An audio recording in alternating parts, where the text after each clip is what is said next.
America's Mayor Live. Behind me is the city of Tehran because a good deal of our broadcast will concern the choices that will be made about the future of that city. And those choices are going to be made in one place and one place alone. And that's in Washington or in Mar-a-Lago by the President of the United States, who has complete control over the situation, whether anyone recognizes it or not, and has a plan. He just hasn't revealed it yet. And we're going to try to figure it out. We're going to try to figure it out. We're going to try to figure out where in the labyrinth that he creates that makes it very, very difficult for his enemies to figure out what he's going to do so he can take them by surprise, what the outcome will be. The last time we got it right, so let's see if we get it right this time. We may not. I don't pretend infallibility, nor do I know anyone else that has it except he himself. I'm not sure even his staff. Well, I would say at this point, his top staff that know what he's going to do. So let's get a few things out of the way first. This kidnapping, I guess, of Savannah Guthrie's mom, this just seems to be just a malicious, horrible crime. This apparently very sweet, nice woman was just taken. It is a mystery. I'm sure that it is destroying the family. It looks like a beautiful, beautiful Christian family. And some of the obvious things aren't there, and some obvious things are there. She was a woman that had all of her wits. I mean, in other words, there's no dementia involved here. And that seems, solidly supported by the police, because the police would need to know that in order to properly try to run this down. On the other hand, she was physically ailing and needed medication. Apparently, critically, she couldn't be without this medication for more than 24 hours, and she doesn't have it. And 24 hours have now passed, right, which is very, very alarming, obviously.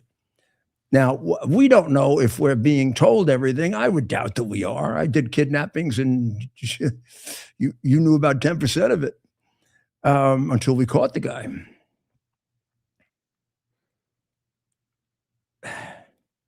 But it's hard to see exactly what the motive here was. In fact, you don't see a motive. There is nothing that emerges from this that suggests a motive of taking this very, very sweet, very nice woman. There's no personal issue in the family that's known. It looks like a beautiful family, a harmonious family. There's no political issue. There's no money issue. There's no, this could just be an extremely sick crime and preying on elderly people, which happens a lot. I don't even want to get into it. I don't want to get into it. When I found it, I mean, there was a whole big problem for a period of time in Southern California of young people raping old 80-year-old women. Human personality. Which gets us to the trans case that was decided in New Jersey, a really, really good award of $2 million against a bunch of very, very know-it-all doctors and psychiatrists and you name it, Satans, that convinced a young woman who, I don't know if her real name, was never named the case, Fox Variant, at 15 years old, to basically get all chopped up. In other words, she had a mastectomy at 15 years old. Now, by the time she reached 22 years old, she didn't want to be a girl anymore. And she went back and explained that she'd been brainwashed into it.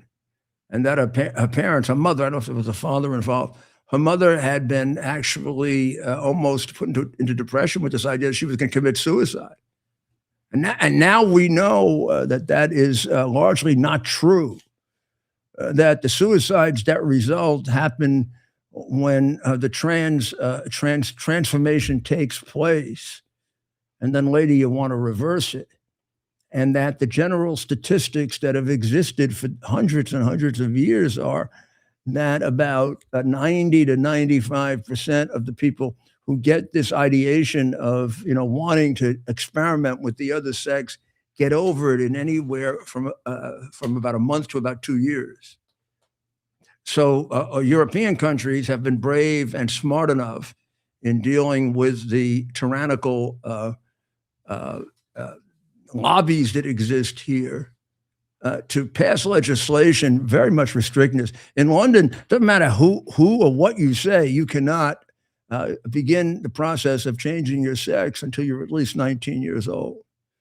And a lot of people think it should be about 22 or 23. But in any event, America refuses to accept it.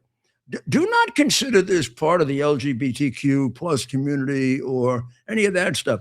This is a different thing at all. This is more similar to the pandemic. I want you to tell me why it's more similar to the pandemic. See if you've been listening to my show or reading the books I suggest. Because this is all about money. It is not about sex. This is not about freedom of sex or freedom of this or freedom of that or freedom of this, freedom of that. This is 400 or 500 grand a change in an industry that's dying for easy money because they got to fill out all kinds of forms, and the president is squeezing them now, and the insurance companies are squeezing them so they can make the profit, not the doctors, and blah, blah, blah, blah, blah, blah. And boy, you got a lot of crooked doctors running around. And it used to be that only lawyers were crooked. Never true. Doctors are the same group of people as lawyers, and the same group of people as mechanics, and the same group of people as priests, and the same group of people run the gamut. And when you put money pressure on them, a lot of them just cave in, and ethics mean nothing. So the reason this happens is because this is big money. Big money. And it's not such big money in Europe. It's not even close. So it's much easier for Europe to crack down on this. Just like they cracked down on the vaccine before we did. They cracked down on the use of ivermectin and hydroxychloroquine, where we were killing people by not giving it to them. Because the big guys wanted to make the billions on the vaccine that was never a vaccine.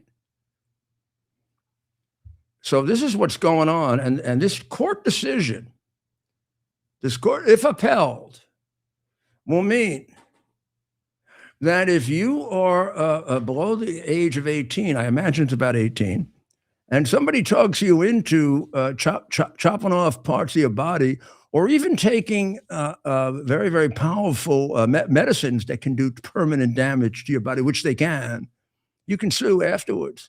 It's almost a little like statutory rape. You're not capable of making that decision, and your parents aren't capable of giving you permission. So if you're a 14-year-old girl, let's say you're a 14-year-old girl in New York, 17 in New York, and your boyfriend has sex with you, and all of a sudden your boyfriend gets caught, and you say, well, my parents allowed it. Your boyfriend still goes to jail for statutory rape. Your parents have no capacity to allow it. This isn't the ancient Mormon religion, sorry, or Muslim.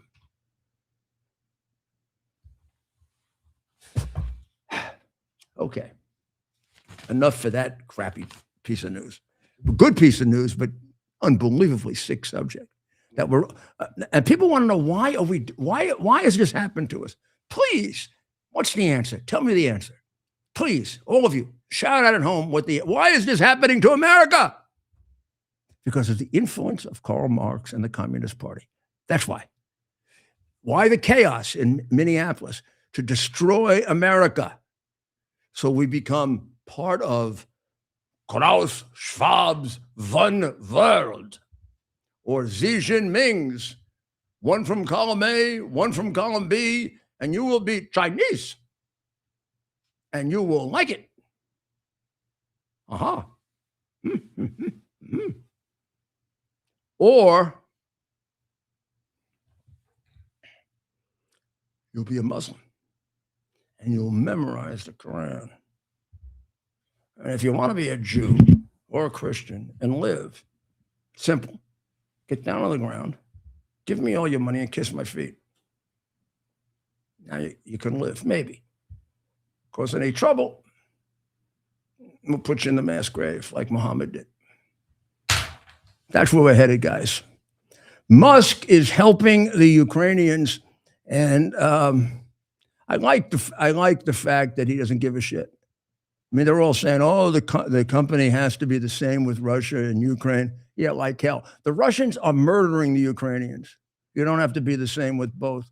So basically, he's giving them Starlink protection in Ukraine, and he's denying it to Russia because Russia has been using some form of Starlink to help their drones be more accurate. And he's taking it away from them. And Russia is asking for, in other words, homicidal maniacs want equal treatment. Elon Musk, who we owe a lot of things to, including the saving of our free speech. This is a gutsy decision. This is a gutsy decision because it cuts his company out of Russia. Until Russia changes, it'll change. Russian people don't want this maniac killer in charge forever. Mondami is a snow failure. You know what it means to be a snow failure in New York? It means to be a shitty mayor. Mondami, even before he came into office, announced he's going to reverse Adams' policy of picking up the homeless and getting them off the street, no matter what the temperature is, no matter what the encampment is. That bad Adams was doing that. Well, let me first tell you that bad Adams was doing exactly what even the bad de Blasio did, and the bad Bloomberg, and the bad Giuliani, and the bad Koch, and the bad Dinkins, and maybe the bad Beam, and the bad Lindsay.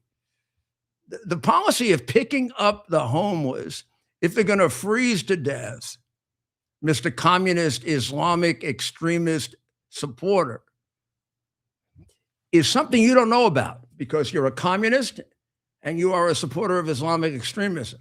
It's called humanism. It's called respect for human life.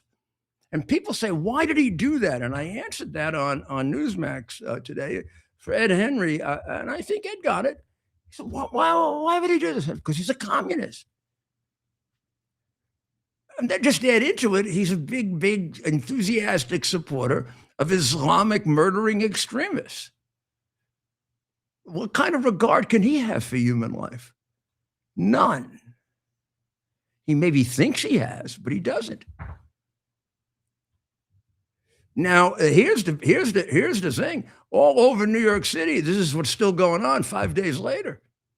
And not only that, New York, people wonder, why is the garbage all backed up and the rats are coming out like crazy in some of the best neighborhoods of New York and some of the worst neighborhoods of New York? And why are the rats coming out like crazy and the garbage still there? Can't pick up the garbage? Because the New York City essential way to pick up the snow, 70% of their vehicles that are used in a big snowfall are garbage trucks, sanitation trucks that are turned around, and on the front of the truck, you put a gigantic plow. Now, these trucks are fabulous in one sense. They're a lot heavier than most cities use, and they clean up the snow much more effectively and much faster. When and they can't work on 2, 3, 4 inches of snow. The minute it gets to be 4 or 5 inches of snow, and when you have a big snowfall, they can get rid of it in miracle time. Here's the problem. It takes about a day, almost a day, a little less than a day, to fit them. So you can't pick up garbage that day. And then it takes even a little longer to de-fit them. So you can't pick up garbage until they're have the big plow removed. So if you have a long period of having to pick up snow because you're not particularly efficient in the way you do it, you end up with this kind of problem. Now, most mayors have figured out how to do it efficiently. I would say I was the best. As certified by Time Magazine, where I was on the cover, and twice by Saturday Night Live, when mayors in other cities were still digging out. We were undug out in 2 days. It took them 6, 7. But I really spent time studying it with my great sanitation commissioner, who I named Admiral Nimitz. Someday I'll tell you why I called him Admiral Nimitz, because I understood that if you use the strategy used at the Battle of Midway, you wouldn't make the same mistake that John Lindsay made. So now we're going to have with us on the issue that is perplexing the whole world. Exactly what is Donald Trump going to do about the reign of terror and the anywhere from 20 to 30 to plus people that was slaughtered in the last 3 or 4 weeks after he told not to do it. We're going to go to Behzad Raoufi, who was a NASA engineer and scientist and a human rights activist for freedom in Iran, and someone who has lived this as part of his life. And if you don't mind telling us your background a bit, and did I pronounce your name correctly? I want to make sure I do. Close. Behzad Raoufi. Say it. Raoufi. Right, Raoufi. Perfect. Raoufi. Beautiful. Now we got it, Mr. Raoufi. Go ahead. Good evening, Mr. Mayor. This is Behzad Raoufi. As I just said, I came to the United States in 1976. Of course, in 1979, as we all know, the people of Iran rose up and overthrew the previous dictator, Mohammad Reza Shah Pahlavi. And as has been mentioned many times by some of Pahlavi supporters from the old times, the reason there was an uprising, and this, by the way, was admitted by the Shah of Iran himself, very close to being overthrown. He came on national TV and apologized and said that he had made mistakes, that there was corruption in his government, and people were not served properly, and that was the basis for the uprising. And since then, of course, unfortunately, the mullahs were able to hijack the Iranian Revolution, and have now, of course, been in power for about 47 years. Wow. It is hard to believe. I came here as a young man,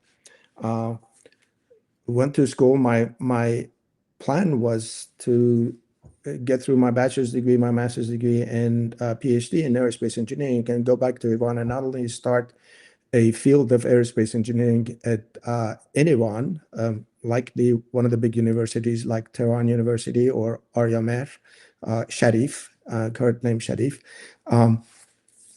and have an aerospace industry in Iran, start an aerospace industry in Iran. And of course, unfortunately, as we all know again, the mullahs took over in 1979, changed a lot of things.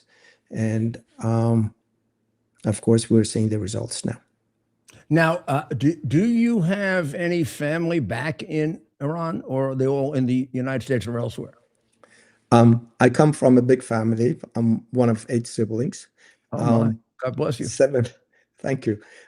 7 of 8 moved to U.S. Over time. And I have one sister in Iran who has, for a variety of reasons, decided not to come here, even though her daughter came here and is now working on her PhD in North Carolina. Now, how was she treated? Okay. Yes. Okay. You mean my sister in Iran or the daughter here in? Yeah. I would say I talk to her occasionally, and she tries to stay away from the street. Good. Yes. Now, how about you? What's your since you've been gone, what's your view and what have you done, and how do you feel about what's going on now? And will there be an overthrow? Should the United States intervene or not intervene? There's so many questions. What's going on with this Pahlavi guy? All of a sudden, he comes out of nowhere and he wants to bring the dictator. I find yes, it very, very hard, and it's, of course, I've been involved in this with MEK and PMI for 15 years, but I find it very, very hard to understand how a country would risk being killed, slaughtered, and in order to bring another dictator back. I mean, gee, we might as well get a democracy out of it if they're going to kill all of us. Yes, to answer your first question, if I understood correctly, will this regime go? Of course it will. The people of Iran have shown through multiple uprisings, the major ones starting in 2017, followed by another one in 2019, followed by the 2022 uprising, which was known as Mahsa Amini uprising. And of course, the most recent one have time and over shown that they want to have a free and democratic country. As you mentioned earlier in your show, making a reference to the National Council of Resistance of Iran, the PMOI or MEK has been fighting for over 60 years against dictatorships, first against the Mohammad Reza Shah Pahlavi's dictatorship, and of course, for the last 47 years against the mullah's dictatorship, fighting for a free and democratic Iran, a non-nuclear Iran, and a republic. The National Council of Resistance Iran, as again, you're familiar with it, but for the sake of your audience, please, is a body that has over 450 members. More than 52% of its members are comprised of women. That's an indication that we believe in equality, gender equality, and gender justice in practice by having more than 50% of the National Council of Resistance membership be women. We also believe in the rights of the minorities. The National Council of Resistance does. I'm sure you're also familiar with the Mrs. Mariam Rajavi's 10-point plan. Yes, we put it. We the last several nights we've put it up so people can see it, and they're going to try to find a way to mail it to them. I mean, it's really important that they understand that this is an organization that really what they just want is freedom and democracy and decency for their people. Basic human rights. And if they accomplish that, they've accomplished everything. They're not seeking power. They're not seeking money. No. They're seeking freedom for their people. That's what the National Council of Resistance and the MEK have said. So unusual. And acted in the last 60 years. They are not there for power. Someone who's there just for power will not go risk their life to fight and get killed. And they would not sacrifice their own life and their own well-being for the people if they were after power. MEK over the past, again, 60 years has shown that they truly want a free and democratic and, of course, non-nuclear Iran, a republic that transfers the power through the transitional period to the people of Iran. It's the people of Iran that will be making the final decision as to the details of a future democratic Iran. We will have a constitutional body that would write the new constitution. There are certain things that are expected of this, that this would be not a monarchy. We don't want another dictatorship. People of Iran have actually more than twice, perhaps 3 times, Reza Pahlavi, the grandfather of the current Reza, was thrown out of Iran, was overthrown. Of course, his son was put in power. And then his son was thrown out of Iran before 1953, and in a coup, he was brought back. This was against the will of the Iranian people. It was brought back by the British. Yes. To some extent, the CIA. Right. And of course, forced on the Iranian people. true. And of course, in 1979. So Like that. over and over, Iranian people have said, we don't want dictatorships. I mean, Yes. how else should they say? And if you take a look at what Reza Pahlavi calls the program that he announced in summer of last year, the three executive, legislative, and judiciary body that he introduces, he's the head of all of them. He has to approve the heads of and the members of all of these. So all the power is concentrated in him. This is even worse than what Khomeini said before he took power. At least before he got into power, he was clever enough to not tell the people what his plan was. Reza Pahlavi, from the very beginning in this plan, very clearly says everything ends with him, at him. He has to approve everything. So this is a clear authoritarian government that he's proposing, and the people of Iran have said no. You also mentioned, if I may add, that people of Iran will not rise and get killed and sacrifice their life in such large numbers, if any at all, to bring another dictatorship. People of Iran did not rise to bring Reza Pahlavi. People of Iran rose because of horrible political, economic conditions in Iran. I think people don't realize that I hope with the number of guests that we've had on in the last 2 weeks, which I think is just remarkable, people will realize the educational level, the intelligence, the common sense, and the decency of the basic Iranian people, which has been hijacked by a really truly monumentally insane two ayatollahs. Yes. And an equally flawed, vicious Pahlavi family. Who, and by the way, people should realize Pahlavi is a made up name. The original Shah was like a Cossack sergeant. Yes, correct. Who the British pulled out and manipulated. It was a combination of he's not, you know, forever it's worth. He's not like European royalty, or he's a guy. He's a Cossack sergeant who was well known because he was an excellent killer. Yes. And the British, he came to the attention of the British because he did a good job of killing the people the British wanted killed.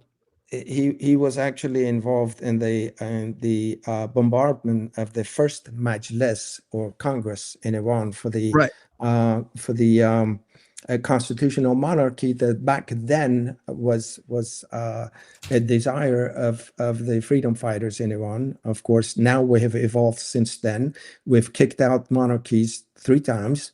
We don't want another monarchy. People of Iran do not want another monarchy. We want a republic. We want a democratic government with people, representatives elected by the people and for the people, as you're familiar. And by the way, if unfortunately I didn't get a chance, I wanted to thank you for the opportunity first.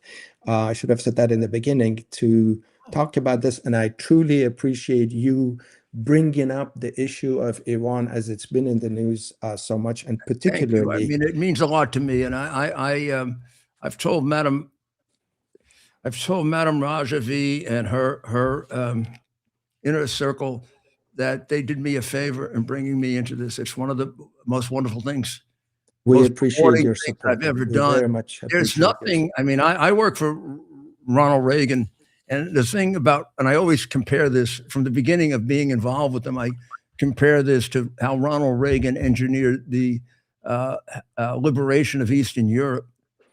And we didn't use soldiers. We didn't use military. We used our moral support, our economic support, our moral support, which in many ways is more powerful, in order to liberate all of Eastern Europe. I mean, those people in Poland and Lithuania and Latvia, before Ronald Reagan, were living in the same kind of dictatorship you were living in. My daughter-in-law grew up in Latvia when it was a communist country. She can tell you what it was like. Now, I'm going to tell you something. You're probably worse. True. Unfortunately, when the Shah was probably worse. I'm not even talking about Ayatollah is like off the charts.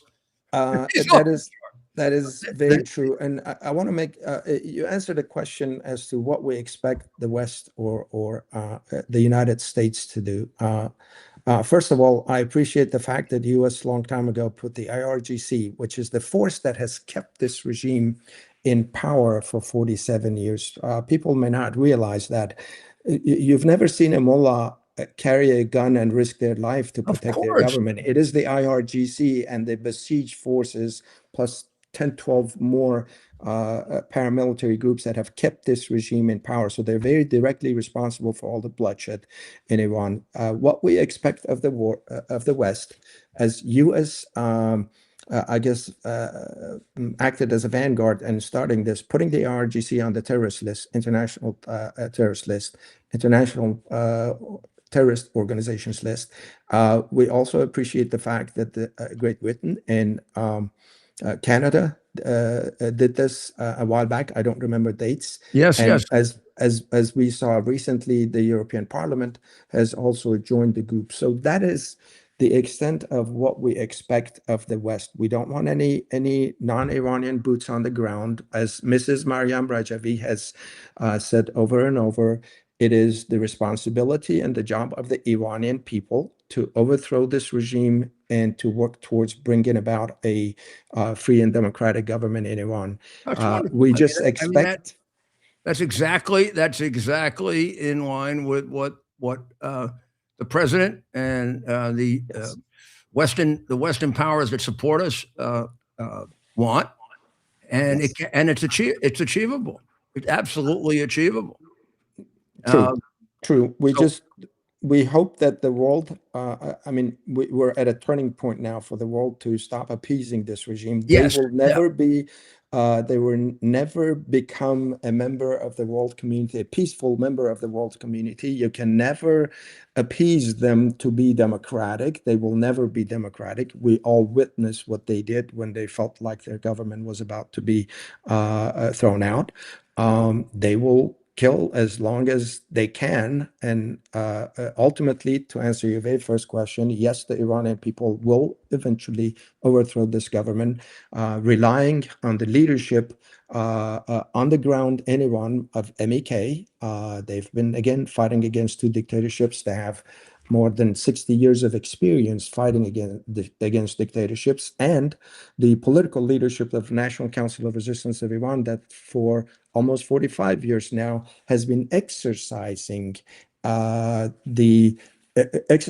governing as a democratic government. NCRI has 25 committees acting very similar to government ministries, specializing in different areas of governance, from education to economics to sports to health to environment, all of those. They've been practicing as a government for about 45 years now. Who better to manage the transitional period than a body that has 45 years of experience? You look at what those who are trying to prop up Reza Pahlavi in Georgetown in March of 2023, they propped up this coalition of like 9 people, some actors, some soccer players and all that, and tried to sell that to the Iranian people as a coalition for overthrowing the Iranian regime. And that coalition didn't last more than 3 weeks. One of the big objections is, oh, this will become another Iraq. Well, this is very different than Iraq. First of all, Iraq was a revolution we created. We invaded, maybe good reason, bad reason. People differ about that, or a mistake about weapons of mass destruction, whatever. But America and our allies went in and overthrew Saddam Hussein. The Iraqi people, maybe they wanted to, maybe they didn't, but it wasn't the Iraqi people who overthrew him. In your case, the Iranian people have been working at this since at least 2009, certainly at least since 2014, 15. Big demonstrations in 2018 and 19. In 2022, when the young lady was killed, I thought it might happen. I thought it might actually happen. So you've been on the verge of overthrowing them several times. The last one was met with barbarian force, You almost have to. unheard of. If they're saying now 30,000, but I think when you're finished, it's going to be even higher than that. It's almost impossible to figure out how they could kill so many people in that period of time. Correct. But in any event, so you have a population in 140, 150 cities that has already expressed its will. We're not imposing it on them, right? 400 cities already imposed their will. And finally, they're asking us for outside support, not boots on the ground. Correct. They're not even asking them for what I believe is absolutely necessary. And there is a division. There is a division among Iranian patriots, and there's a division among Americans. I believe that with the force that we have there, we should make it easier and take out as much of their military capacity as possible for the good of the Iranian patriots, but for the good of the West too. This is a great opportunity to render them. That is very true. I mean, God forbid it doesn't work. Let's at least render them impossible to do any damage to anybody for the next 20 years. Overthrowing this regime will finally bring peace to the Middle East. You've seen what the regime has done with its proxies, with the Hezbollah, with the Houthis in Yemen, with Hamas in Palestine, in Hashd al-Sha'bis in Iraq. And of course, who can forget Bashar al-Assad? They completely propped up that guy for over 10 years. As Khamenei himself had said, if they don't fight outside of Iran in these fronts, they would have to fight in the streets of Tehran and Mashhad and Ahvaz and Shiraz and Tabriz. And of course, that's what we saw with the dismantling of the proxies by the West, particularly by the US. We have seen now that Khamenei had to do what he said. He has to fight inside Iran for its survival. You also mentioned, or some people mentioned another thing, concern that if we overthrow, that's always the boogeyman of a dictator. If we overthrow this regime, we might have, Iran might disintegrate into different ethnicities and different regions, and with the Kurds and the Azeris, with the Baluchis and all that. This is absolute nonsense. This is what Mohammad Reza Shah Pahlavi also said before his overthrow, that, oh, if you overthrow me, Iran is going to fall apart. Iran is going to break up into pieces. We saw that that didn't happen. The culture in Iran is that all of these ethnic minorities consider themselves more Iranian than anybody else, or equal to anybody else. No one wants to secede from Iran. We are all Iranians.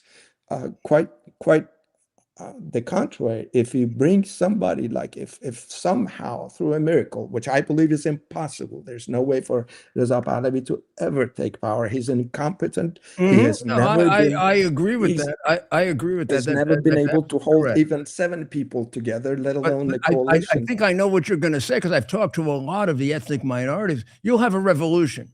They don't want him. They don't want him. If the United States is stupid enough to put that ne'er-do-well in power, the Azeris, they hate him.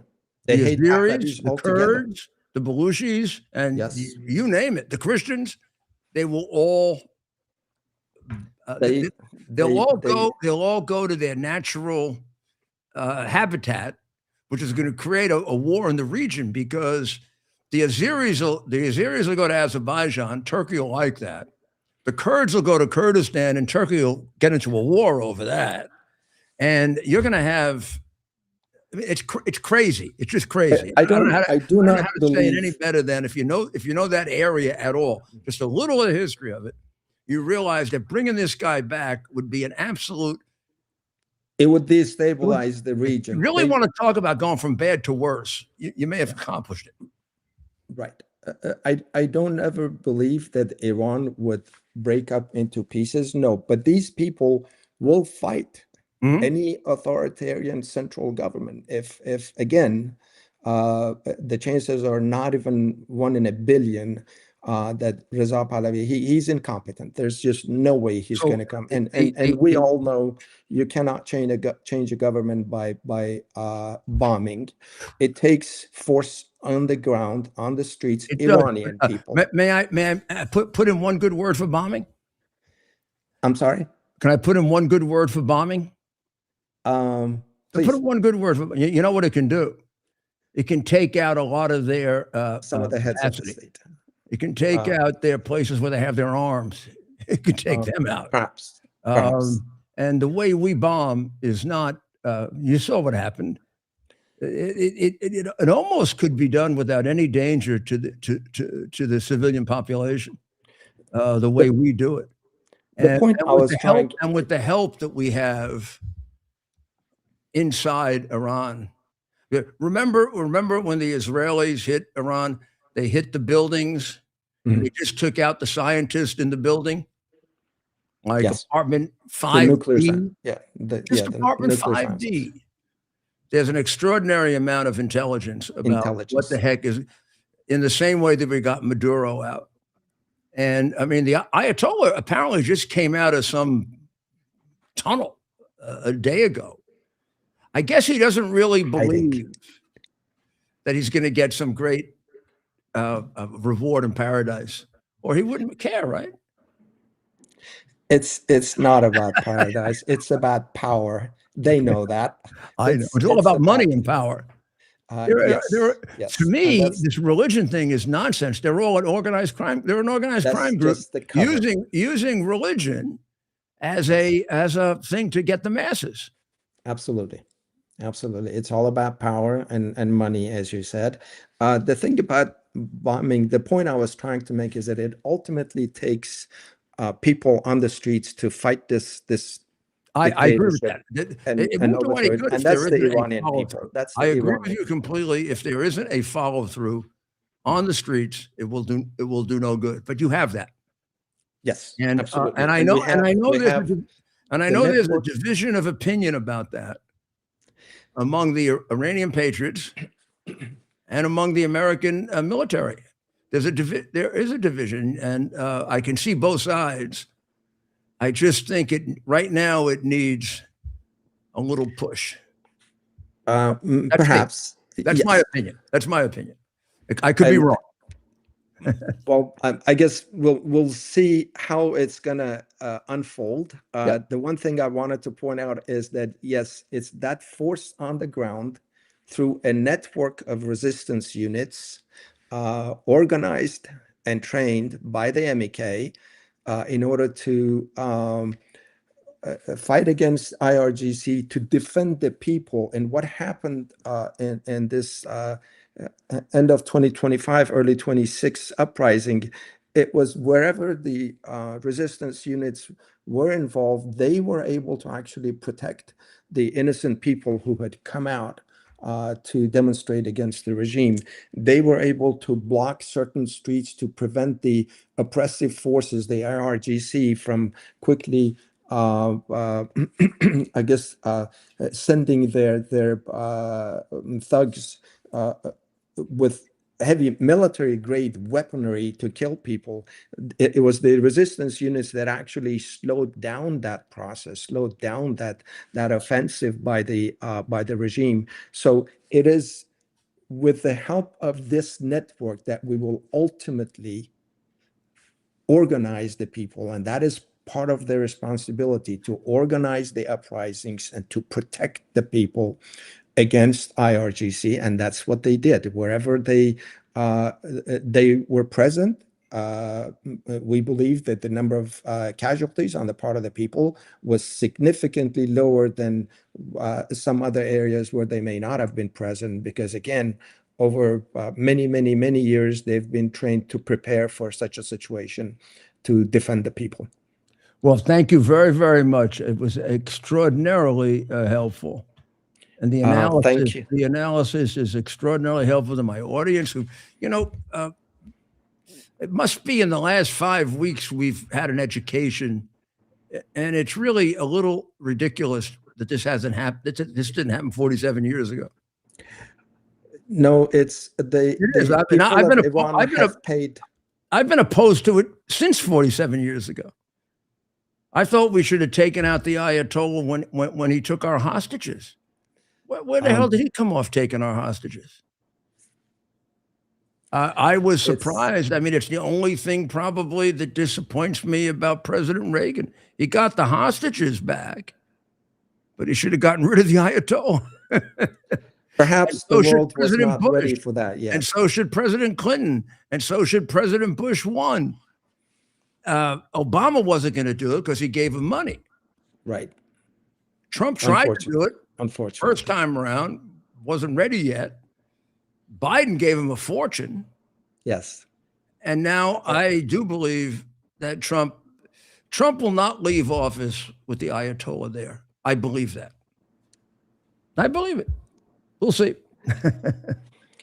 Again, we appreciate world support, moral support, and in addition to moral support, economic sanctions against IRGC. IRGC runs the country. They have all the primary functions of the government are in their hands. You could make an argument that all you needed was economic sanctions, but it would take 4 or 5 years, and another 1 million people would die. Now, is that worth it? That is I possible. don't believe so. Yes. But okay, but thank you very, very much. We'll be together again. You're very, very. Thank you very much for the opportunity. God bless your people, Mr. Mayor. I appreciate, and I know the Iranian people appreciate your support over the many years, as you mentioned. You can't imagine how much of a fan you've made me of the Iranian people. But thank you. God bless you. Thank you very much. Thank you. You turn this around from the way in which Iran, Persia, has created massive problems in the Middle East and the world. Look, this first of all, it's not a little country. We conceive of it as a little country. Geographically, it's one of the biggest in the Middle East. In terms of resources, it may or may not be the richest. It just wasn't the best exploited. But it almost doesn't matter if it's the richest. It's rich enough. They're at a level of wealth in natural resources, and now these rare earth minerals and everything else, where it almost doesn't matter. If you think of that nation on the side of democracy, on the side of decency, on the side of representational government and human rights, you flipped a major part of the world. And if you knew the MEK and PMI as I do, you may even have flipped the Muslim religion to a way of dealing with it, the way we deal with our religions. Follow it if you want to, don't follow it if you don't want to, and get rid of the old shit.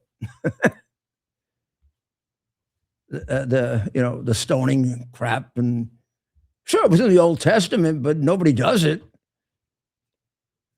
They got rid of it 500 years before Christ. They still have idiots who are stoning people. Not the. So this is an enormous opportunity, and I agree for the first time in a long time with both the New York Post and the Wall Street Journal, which I fight with, particularly the Wall Street Journal, all the time, because they're such arrogant intellectuals. But they're right today, 100% right. And Mr. President, I know you're right much more often than they are, and you're probably going to be right on this, because I don't really know what your position is completely. But what they're telling you, it's as good as if they were in your administration. The two editorials are the two best editorials they've written in a very, very long time. Let me take it from my favorite paper first, the New York Post. The Iranian regime, which has been spreading death and terror around the world for almost half a century, shame on us that we've allowed them to do that, is close to collapse.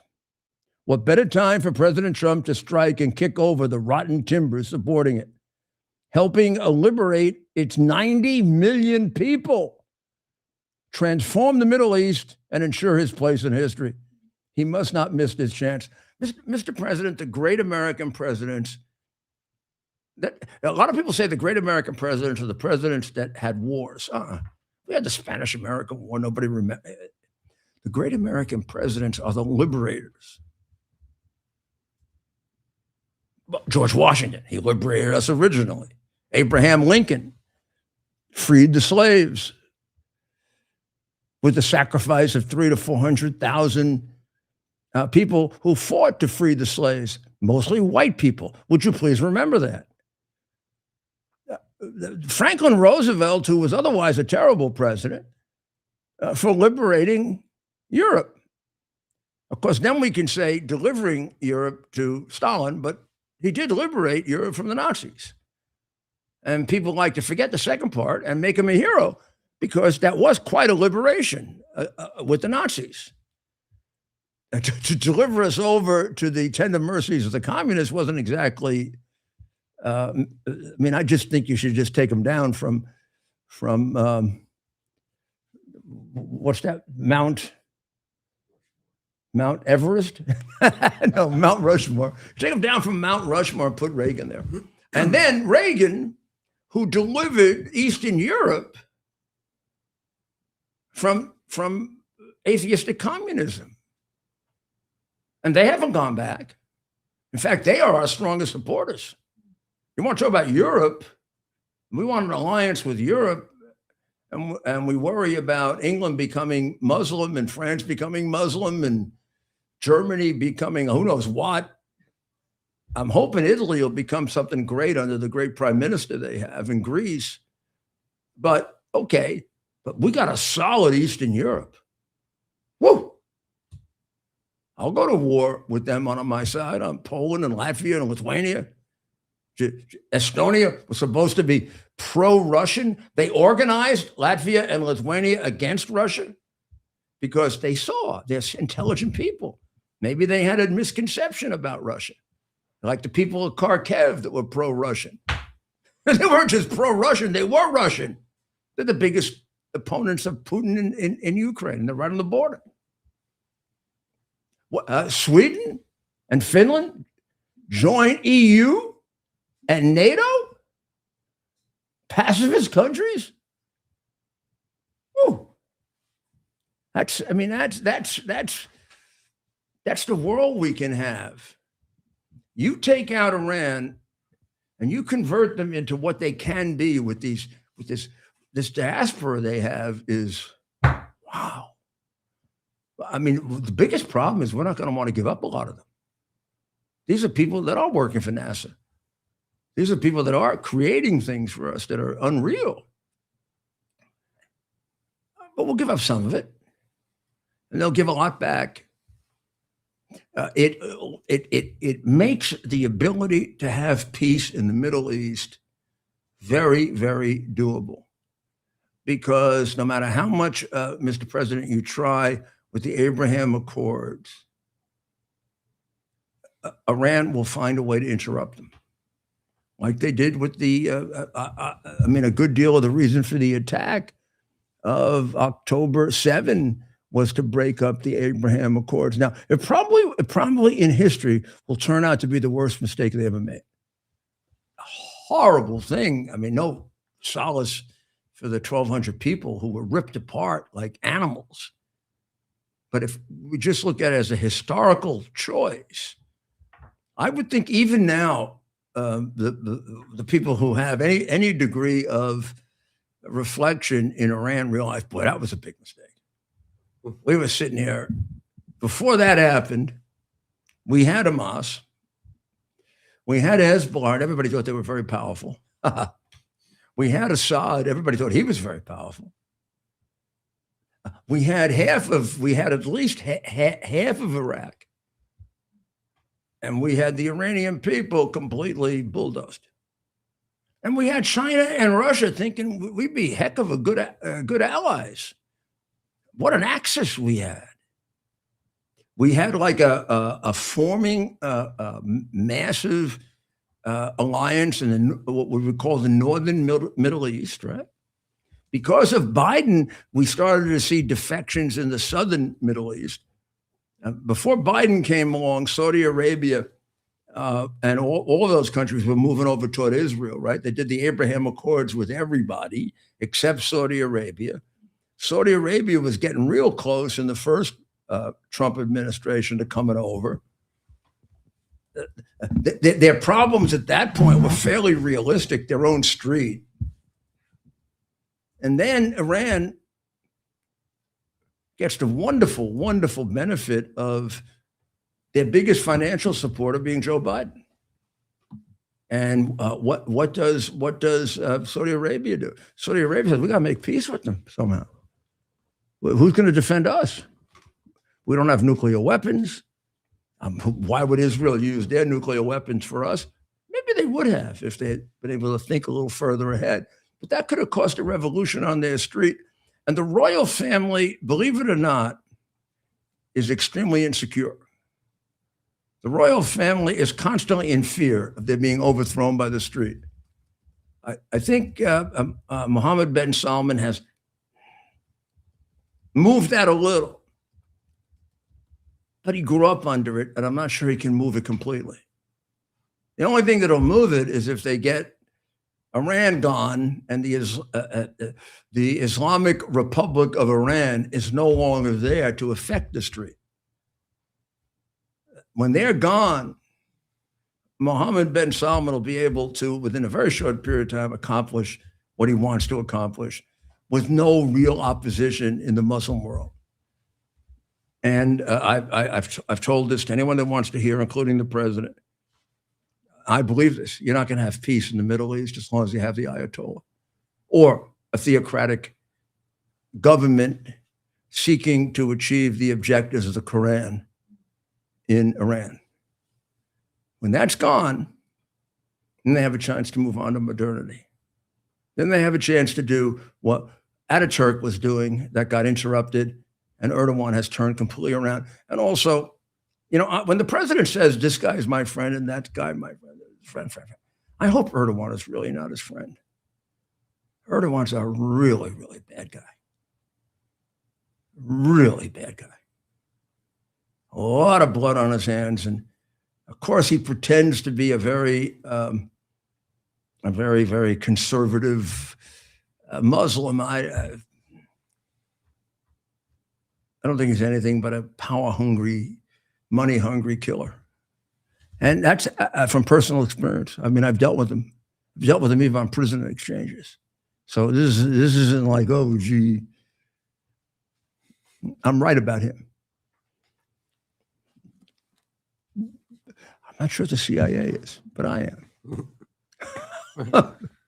I can't say the new CIA, but I did tell the president when he first came into office, if he just did the opposite of what the CIA told him to do, he'd be very successful. Now, if you think about his first term, that might have been good advice to him. That 100%. But I don't know about now. I mean, it is going through a transformation. We like John Ratcliffe. I like John a lot. Well, yeah, but there's a lot of other people who are not John Ratcliffe at the CIA at the same time. So I would be careful. Oh, come on. I love John Radcliffe. I love Marco and Hexev. Yeah. But I think if they're what I think they are, they realize they're not in total control. Oh, yeah. They realize they are gaining it, and they realize they have to gain it.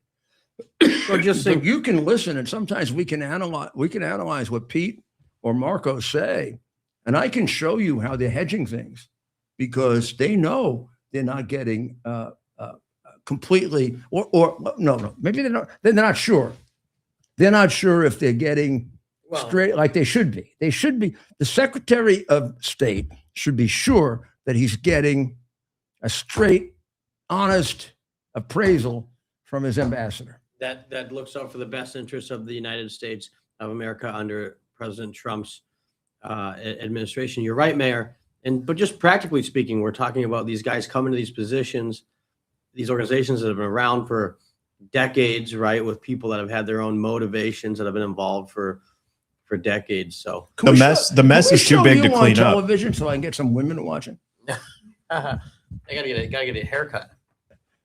Oh yeah, yeah. I heard that. Several women called up and said we're not going to watch because Ted hasn't gotten a haircut. I like the hair. Steven, go get my I've offered. Yeah, I can do it for you, Ted. Mike, I am The mayor's convinced. the best wingman. In I America. am convinced. America's a wingman. I have done horrible things to my hair. I am convinced that I am a instinctual genetic barber. You know why? Why? One of my grandfathers was a barber, Louis. Louis DeVanzo was a barber. He was a barber from Naples. And he was supposedly a fabulous barber. Now, how am I doing with, see that thing I got about pressing out my clothes and all? You see that? Yeah. How do they look? Absolutely spectacular. My other grandfather was a custom tailor. My other grandfather was a custom tailor who made, in those days, extraordinarily expensive suits, and was for his day quite successful as an Italian. Those are both highly dexterous. He made him, and his wife got annoyed because he would take like 6 days to make a suit, and then they wouldn't get paid until 6 days later, and they needed the money, right? So she went to work for a company, and the company was one of the first 3 companies that was organized by the International Ladies Garment Workers Union. She was one of the original members of the International Ladies Garment Workers Union, and she got a retirement. It must have been in those days worth $1 million. Right. She got a retirement. She bought 2 summer homes. Well, back when, because she was one of the original members of the International Garment Workers Union, and he would constantly sort of not make fun of her, but sort of look down on the fact that she used a machine. He never did a single suit with a machine. And I wonder why are Italians? And eventually he made a lot of money, but it took a while for like the first couple of suits took forever to make, and they were starving. So why did Italians? Why are all the suit makers Italian? I mean, even now, right? Even now, the best.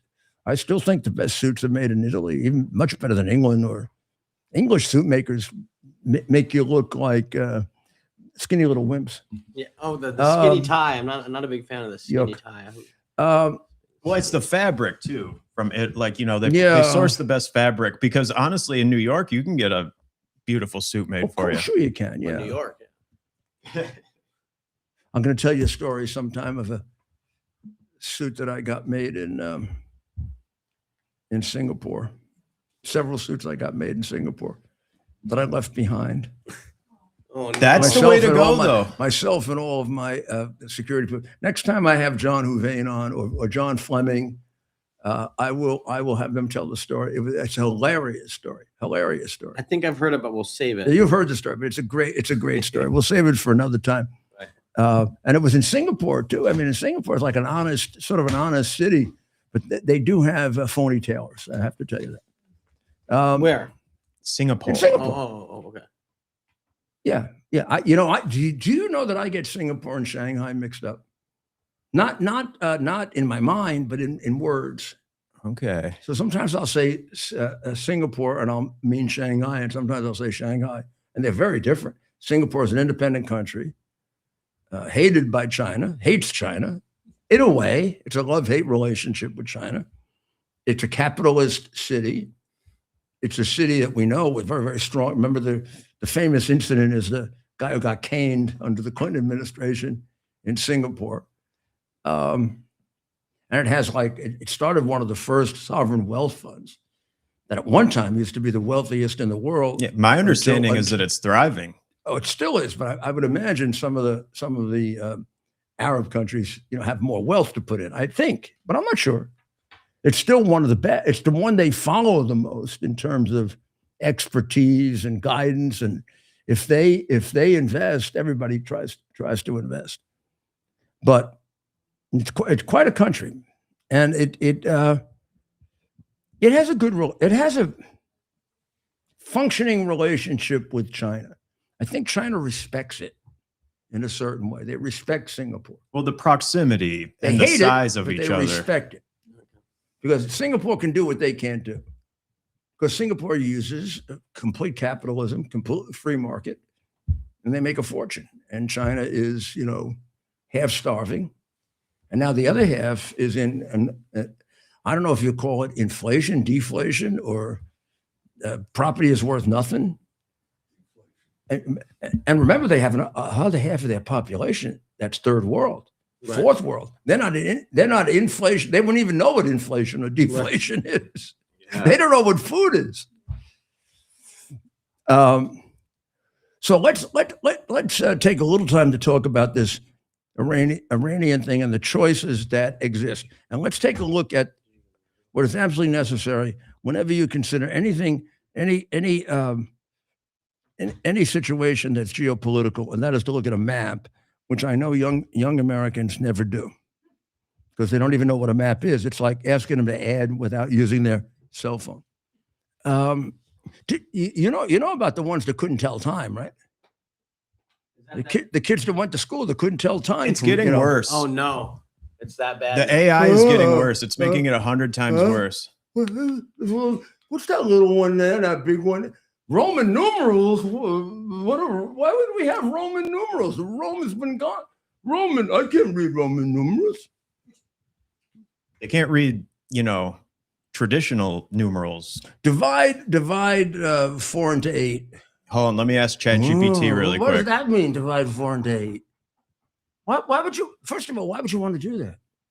Why would you, when am I going to ever have to divide 4 into 8 if I sell drugs? Oh, it's so sad. So here, can we see this now?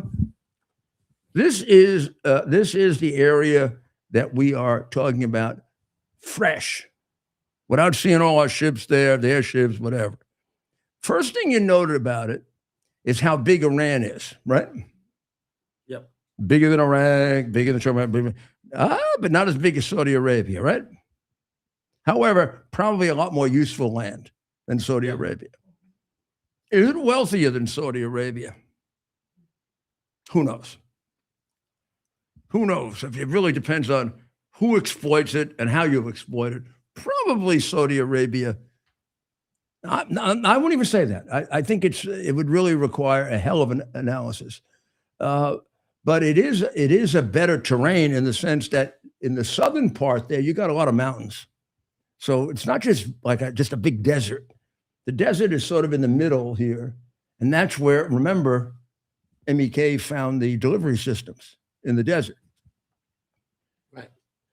Now, here's the thing to know about Iran. Iran is at least 50%, could be 55% Persian origin. So substitute the word Persia, and that's the way it looks in all your Bible books.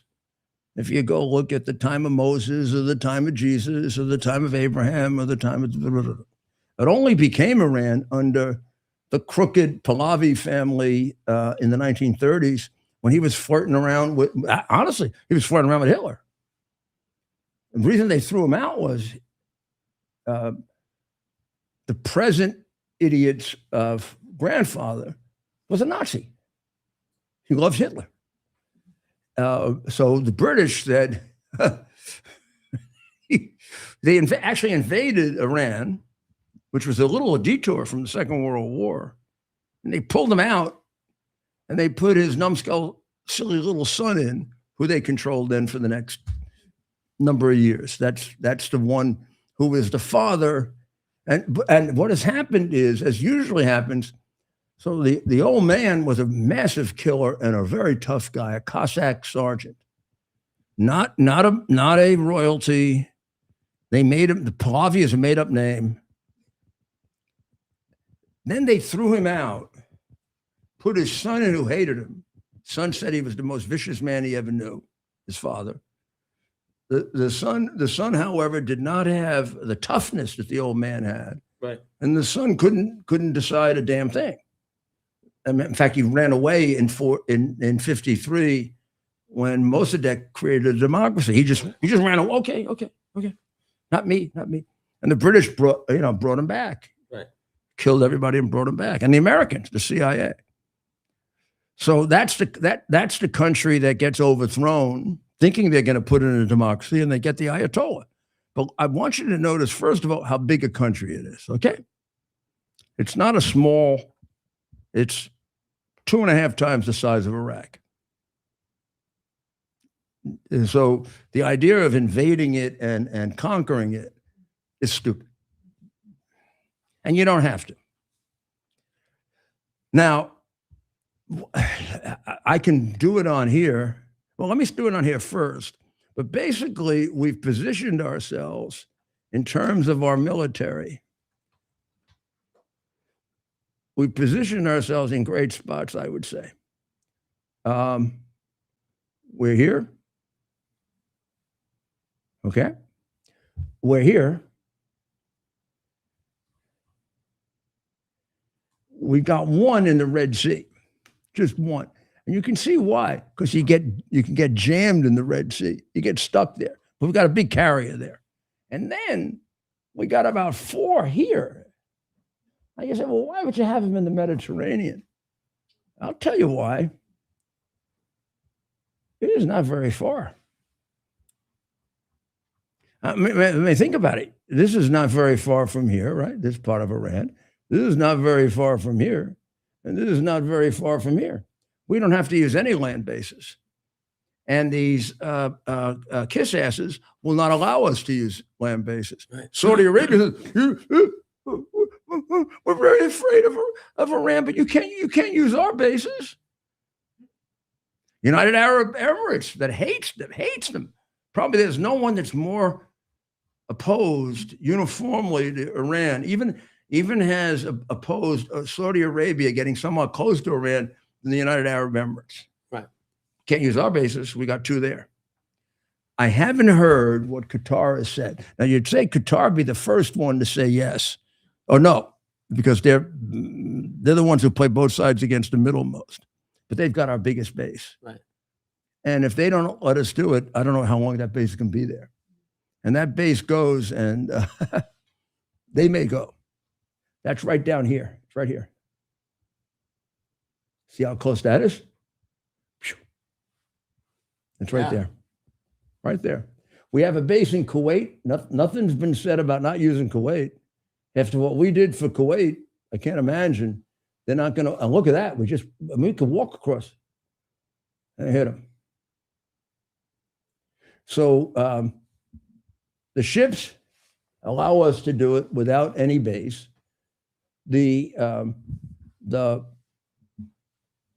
If we could use 10 of the 4, or how about 6 of the 14 bases we have all around here, right? Then we can take out whatever the hell we have to take out pretty easily. So now we can see where our ships are. We do have one that shows us exactly where the ships are. Here they are, or at least as of about 2 days ago. There's probably a few more there now. So there you see the Abraham Lincoln, which is the one that today took out the drone. And you can see that they're really right off the coast of the Emirates, really. Right there off the coast of the Emirates. And when we say carrier strike group, see, you're looking at, they only have 3 battleships. It's really 12 ships. Yeah. And it's actually 12 ships that are there, not just the Lincoln. And it's our second most powerful aircraft carrier. Then we have the McCain, which is a battleship. These are named for senators, right? McCain, Anano, and Murphy and Russell. They're all named for senators, U.S. senators who paid for them. Isn't that great? And then the Roosevelt, I think Theodore Roosevelt strike group is to the north. So I don't know if you could, there would be no, and then also, I want you to look at the Mediterranean. Look at the Mediterranean. The Mediterranean has the USS Roosevelt, the other Roosevelt, the Buckley, the amphibious ready group, the USS Arleigh Burke, which is probably one of our most diversified naval vessels, the USS Georgia, that's all within striking distance of them. That's got to be about 30% of our military that's sitting there. Yeah. And maybe and by the way, right in the middle of the Red Sea, look who's there. You'll recognize this name, my friend. USS Cole. Coming back to haunt them. Yeah, they want revenge. They want revenge. You know they want revenge. And they're in the middle of the Red Sea, which means they're not getting out. So they got to fight their way out. They could get jammed in there. Notice we only have one ship in the middle of the Red Sea. It wouldn't be intelligent to have too many ships in here, because without too much, you could sort of jam us in here and jam us in there. So this is a brilliant array. It would be hard to believe that Iran has anything to match that. I'll tell you another really strange thing that you won't believe, because we exaggerate this stuff a lot. China or Russia couldn't match that either, despite what they say. They do not have the capacity. They're 5 to 10 years away, not even in terms of the numbers, but of having the capacity that they have and the things that they can do. Underground bombing, in which you just won't know the bomber. Underground bombing that'll go from the sea to the land and then proceed under the land. Try doing that. So I don't see Donald J. Trump, who's very conscious of money, right? I don't see him sending all this there and not showing it off a little. What do you think of that? I don't think this would be sitting there just to scare him. You know why? If you did this to China, or maybe even Russia, this would be a sensible thing to do. They're rational. They may look at this and say, I don't know. These guys are not rational. I'm not even sure this is going to really mean much to them. What's going to mean much to them is what they do. And that's why I think they're there for action, not for show. And we'll find out, I think, in the next 4 or 5 days. I don't know what the purpose of this meeting is. Now, where is it going to be? You changed the location on me. The meeting for it's supposed to be in Turkey, but Iran is asking that the meeting be moved to, I want to get this right, I believe Oman. And just be the United States, and they just want the United States and Iran, huh? Yeah, Iran requests nuclear talks with the U.S. be moved to Oman amid rising tensions. The request follows renewed nuclear outreach as tensions escalate in the Strait of Hormuz. Iran has requested that these talks with the U.S. be held in Oman this Friday, and this is according to a source talking to the media. The request comes as Axios is reporting that Iranian officials are also pressing to limit the talks to a bilateral U.S.-Iran format, excluding other Arab and regional countries. The State Department has not confirmed. So far, the Arab countries that I can think of have been supportive of Iran, in that they've said we should not do an attack now. Probably the strongest is the one they want to move out of, which is Turkey. So it's hard to figure out the strategy, isn't it? As to why they want to move? Why wouldn't you want someone supporting your position in a negotiation? I mean, maybe Saudi Arabia doesn't really support that position, and they know that. The Emirates really doesn't. I'm not even sure the Emirates has that position. I don't know which Arab countries they had there. Well, it is in Turkey, so we know they have Erdogan there. And I think they have Saudi Arabia there, who has publicly expressed you shouldn't attack. I think the Emirates has also, but very, very softly. Believe it or not, Qatar hasn't. You would think Qatar would be the first one to do it, but Qatar has the big air base and doesn't know what America will do if they tell us we can't use. We'll use the air base anyway. I mean, what are they going to do about it?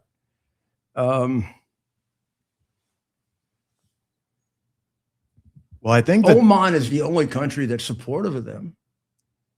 Wasn't that one place they wanted to have it for a while? Oman? That's where they want to have it now. Oh, okay. That's where they want to have it now, not Turkey. They want to move it from Turkey to Oman. So Erdogan is not strong enough for them?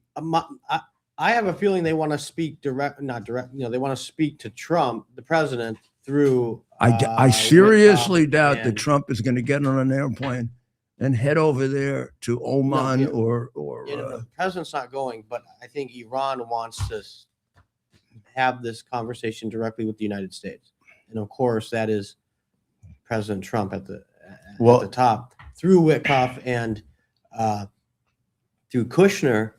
I have a feel that I just feel that they may want us. The foreign minister was on CNN the other day. They're being very careful with their wording because of what they saw in Venezuela and, of course, with Syria, and all their proxies have been totally, not totally, but they've been severely. Their proxies are useless to them. They don't even exist anymore, really. So they're kind of in somewhat of a corner. But what do you think of that, Mayor? Do you think that's a possibility? Iran's moving it, and they trust Oman to host them, but they want to talk to the U.S. and the U.S. alone to try and figure this out. What are your thoughts on that possibility? I don't understand why you wouldn't want, given the fact that we have terrible relationships with them, right? A tremendous amount of distrust for them. You wouldn't want some intermediary with whom we purport to have a good relationship. For me, I don't understand why we have a good relationship with Erdogan, but we do. But so therefore, I would want Erdogan there if I were the Chinese, and I would certainly want. I'm not sure I'd want Saudi Arabia there. I don't trust Saudi Arabia's position that they don't want us to attack. I mean, deep down in 14 or 1500 years of Saudi Arabian history, they hate Persia. Right. And the best thing that could ever happen to them is the end of the Islamic Republic of Iran, which, after all, challenges their position as the head of the Islamic religion. Islamic religion should be centered in Mecca, not in Iran. Right. They're Sunnis. The Shiites are only like 15% of the Muslims in the world, and the Sunnis consider the Shiites like mongrels. Right. I mean, it's like one thing to consider. It might be even just a matter of personal safety for the parties involved if they think that they're vulnerable in Istanbul. I mean, there's a lot of targets on those backs from a lot of different guns. So if they might have known about some sort of incredible. But you're in your home territory. Istanbul, Erdogan is completely pro-Iran. Well, who does the Iranian regime trust more? Oman. They obviously they have a long relationship. Oman probably more, because Oman. Erdogan can turn on you because he's so powerful. Yeah. Oman is just a little piece of crap, and they can. And they have unique connection, Oman and Iran. If I had to completely trust one or the other, and I with them, I would trust Oman over Erdogan, because Erdogan is capable of going both ways. Or maybe they're just seeing if the U.S. is willing to negotiate. And it isn't a, which is quite possible. It isn't a fake, like we did last time. I didn't even want to say we it. were negotiating, and we bombed the shit out of them. Don't give away the store here. As we're heading there to negotiate, we're bombing them. And Oman would be, strategically for them. And just different. It's different than the plan, With her Straits. Well, it's very interesting because there are very few leaks which is admirable, I guess. Annoying because we don't like very few leaks from them, and no leaks from us. I mean, we have no real, like, you don't have any leaks saying, well, the president's really going to bomb them, or the president really isn't going to bomb them, or he's done a very, very good job of tightening up his administration. Well, because maybe. I'm not sure he shared it with many people. Well, maybe This he's is the keeping reason he the doesn't tell options. Congress. This is the reason he doesn't tell anybody, because right now, normal situation in America, there'd be several good leaks out about what he was going to do. And I think he learned from his first administration. I'd assume Rubio knows. Hegseth has to know because he's got to carry it out. The two guys, the two guys going to negotiate, may not know. He may not have told them. Well, Who needs to know? If he's going to do an attack and he's got a date for it, the military's got to prepare for it. So he's got to tell Hegseth, and Hegseth's got to tell the Joint Chiefs. And so far, that's been an enormously reliable conduit, right? right. Well, it's being reported by Axios that Iran is hoping to change the venue and format, and that they want to do it in Oman because Iran believes they can limit the talks to nuclear issues and not discuss broader topics like missiles and proxy groups that are more of a priority for other countries in the region, such as Turkey. And so that's at least Iran's, what they're telegraphing to.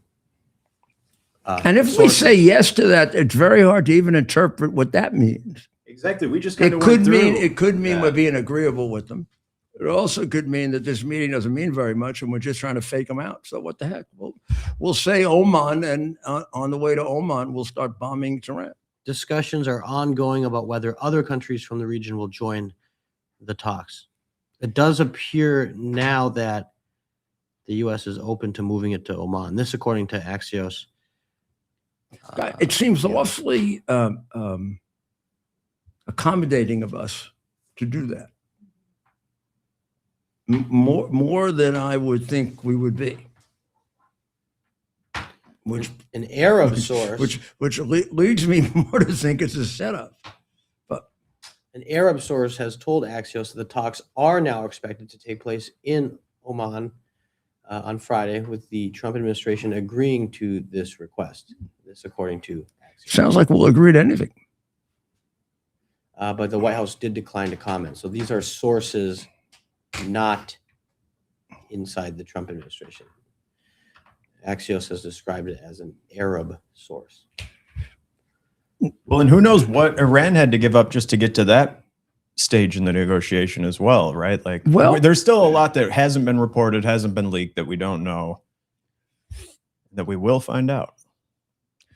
Well, we'll keep checking. You keep checking in. Let's see what else we got to get you before we sign off. How's Minnesota? Have they burned it all down yet, or Minneapolis, or is there something left? Right. I believe Tom Homan is still Have there. they have they know if declared Tom is a declaration of secession yet, or like Victor Davis Hanson suggests? right. We're waiting for that. He says they're the new South Carolina. They're seceding from the Union because they won't follow the immigration laws of the United States. Would you miss them? What? Would you miss them if they left? I like Minnesota. I'd rather trade Los Angeles for British Columbia. That's my trade. Straight up trade. And Just the people, though. Just the people, right? No, I want their land. They got great natural resources. Okay. What do I want all those earthquakes for? Well, they got nice beaches. Let them have the freaking earthquake. Yeah, the beaches and the earthquakes, and every morning it's cloudy there. And it did all kind of burn down. Every morning you wake up in Los Angeles, you wake up depressed, and that's why the people are wacky, because it's by 4 o'clock it gets sunny. You're right, but imagine waking up every morning and you look outside and it's cloudy. How do you break up? I don't like America. I like British Columbia much, much better. It's like cowboy land. John Wayne would have loved it. Alberta. Tough people, American types, not sissy boys like Los Angeles. Los Angeles doesn't even have fire hydrants with water in it. What the hell do we want that for? Yeah, pretty basic. At least I want a city that has fire hydrants with water in it. But there are solar powered tampon dispensers in the men's bathrooms. In Minnesota. Well, and in LA. Oh, I thought tampons were exclusive to Minneapolis. Oh, no.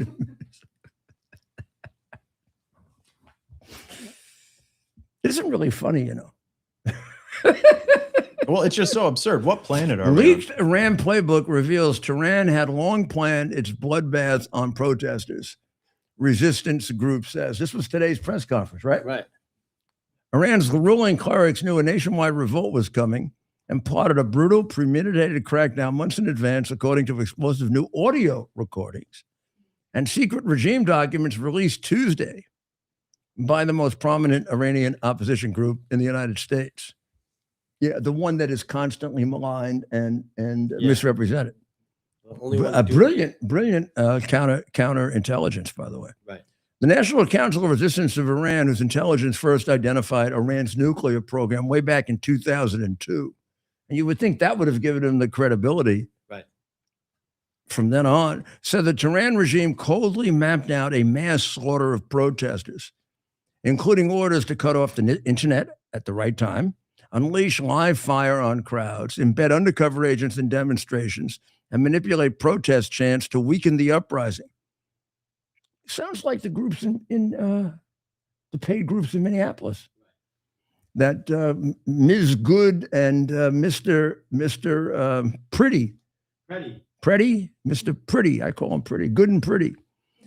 This was not panic. This was a plan. They anticipated a national uprising and prepared to crush it. Protests erupted in more than, I didn't even realize it was 400 cities across 31 provinces, sweeping in students, workers, women, ethnic minorities, and entire families. Crowds chanted death to Khomeini and death to the dictator, directly challenging Supreme Leader Ayatollah Ali Khamenei in scenes that terrified the regime. Even Khamenei recently admitted the unrest threatened the regime's survival, calling it an attempted coup. He also hid in a closet because he's so confident he's going to go to paradise. He must know something we don't know, right? This uprising caught the mullahs by surprise. It shook the foundations of their rule, our friend Ali Reza said.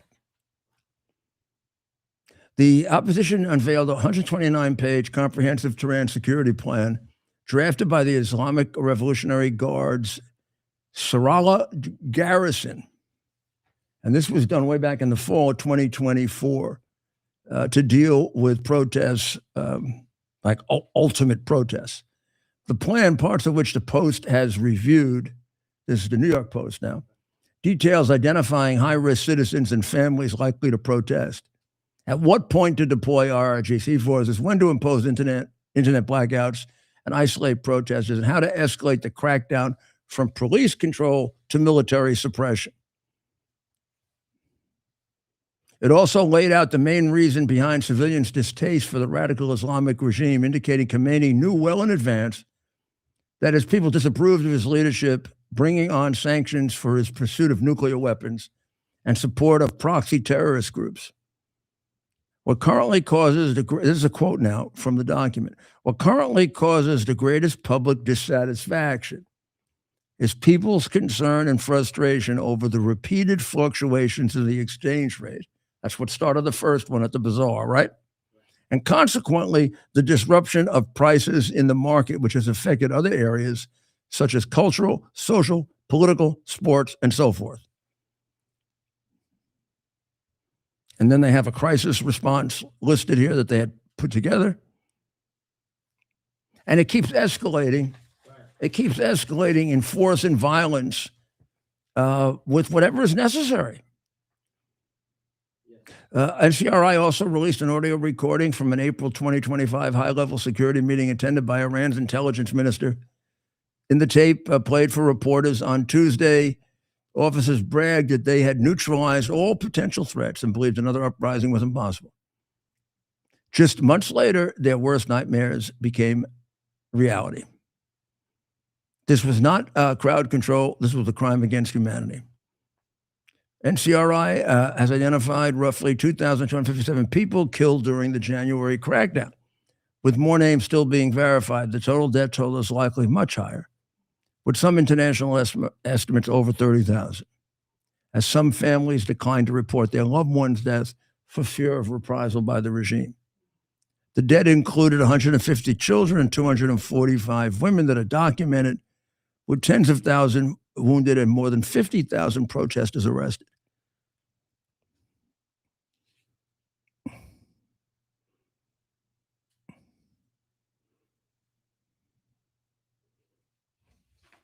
Well, I mean, this is a good report. We'll get it and we'll outline it for everyone tomorrow.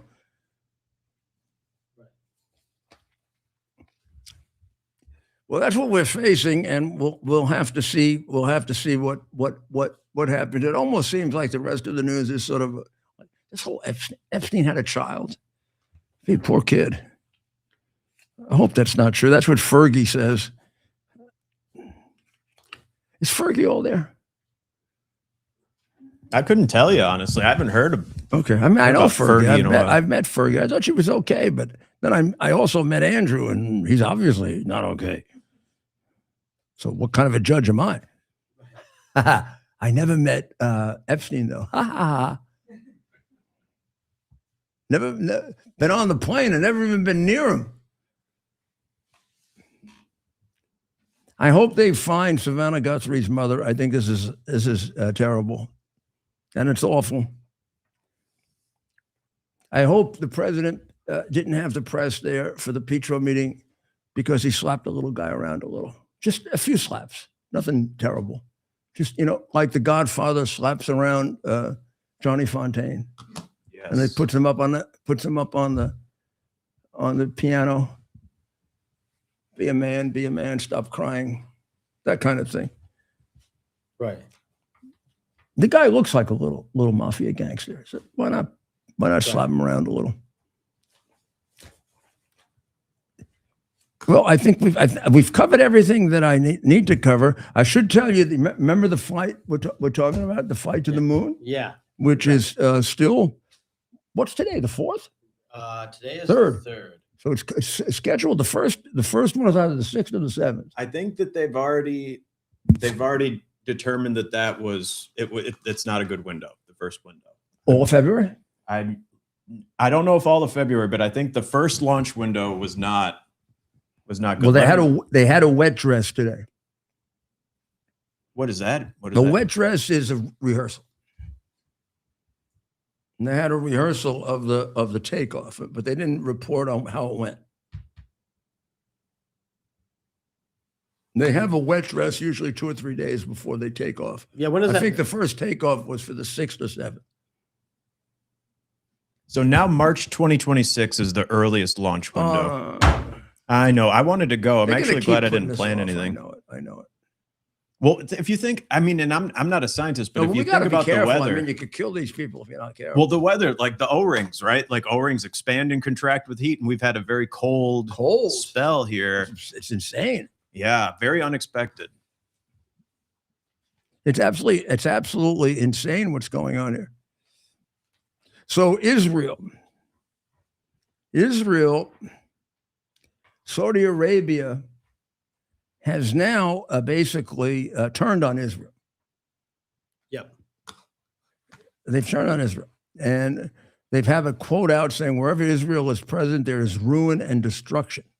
That was in their main government newspaper. And this is apparently a battle between Saudi Arabia and Abu Dhabi. That's become very favorable to Israel. And they think Abu Dhabi is going to get more benefits. Maybe the president could straighten out his friend, Mohammed bin Salman, huh?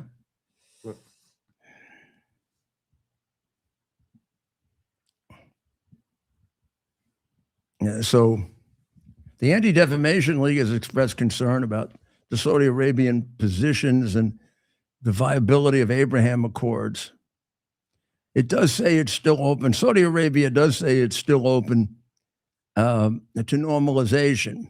And there's a feeling that the UAE likes its position as being the most prominent signatory of the Abraham Accords. And in many ways, they'd rather keep Saudi Arabia out. It's really weird how these countries operate, huh? Yep.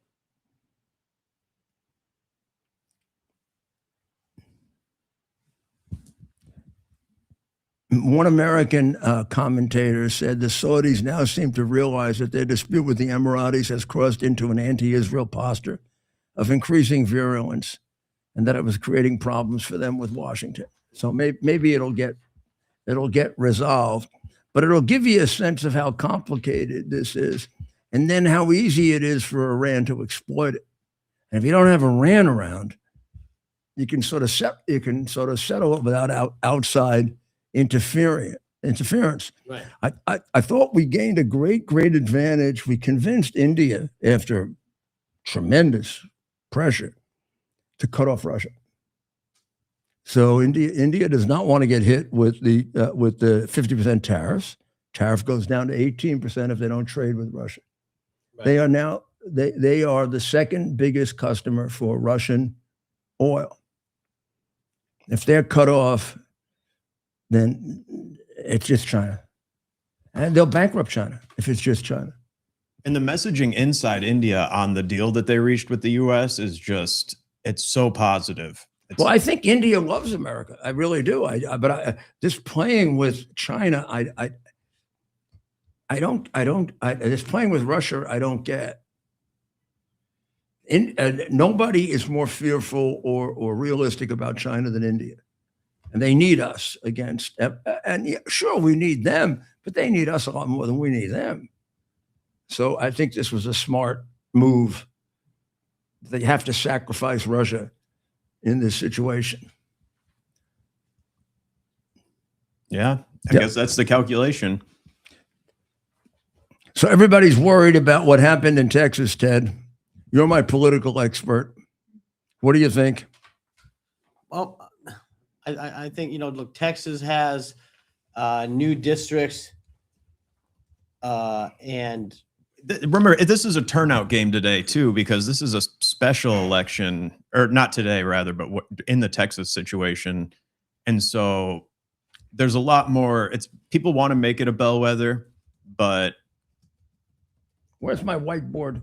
Before I go off, I'm going to tell you what I think has to happen, and we can talk about it tomorrow. And in between, I'll tell you that Robert Kraft may now be the best owner in the history of football by bringing the Patriots back so quickly. Oh, interesting. What do you think? Yeah, he's got a shot. I mean, he's been a good owner. He's taken the team. So do they discriminate against him because he's a friend of Trump? No, I don't think so. I don't think he gets it. Well, the NFL is completely communist. I mean, yeah, I don't think he gets it. And the whole Belichick thing. You think they leave him alone? A little bit more than they do Belichick. Belichick gets a lot more of it because of his current Belichick dating is not situation. A first. I mean, the one thing you have to look, the guy did cheat, and that was. Why did he cheat? I think it's more that he was my ass. They all cheated. He was front and center. What did he do? What did he do? Caught cheating. They were videotaping. What did he? It was videotaping. So I went to the 7 years. I went to the 1986 Super Bowl. Okay, which I guess was in 1987. I think. And Bill Parcells moved the Giants' last two practices to an unknown location. He was fined by the NFL. Because uniformly he knew that the Denver Broncos would come and photograph his place. They've been going on for 10 years at the Super Bowl. Belichick was his assistant coach at the time that they did that. Yeah. Well, why wouldn't he do the same thing the other teams are doing? Right. They're the ones that got caught. The idea of trying to figure out and getting spies into the other guy's stadium and trying to figure out what their plays are. It's as old as football. Right. Probably Army and Navy did it in their first game. Right.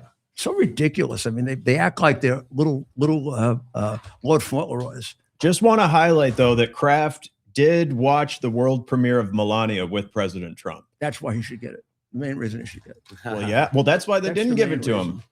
Right. Not that exact reason, but that general idea that he's. But we'll read about this special election in Texas. Look, any congressional race like that can come down to State. local issues, right? The good candidate versus bad candidate, like Steven said, turnout's so big. But we really want to read into it and to really understand what happened. But of course, the media is running with the this is terrible signs for Republicans in November. So these are the three elements of our party. Say it. Bring it down. Bring it down. What does that say? Read it. Can you read it? Social, business, populist. Right. That's the three elements of our party. Now, it was at one point, the only elements of our party were this.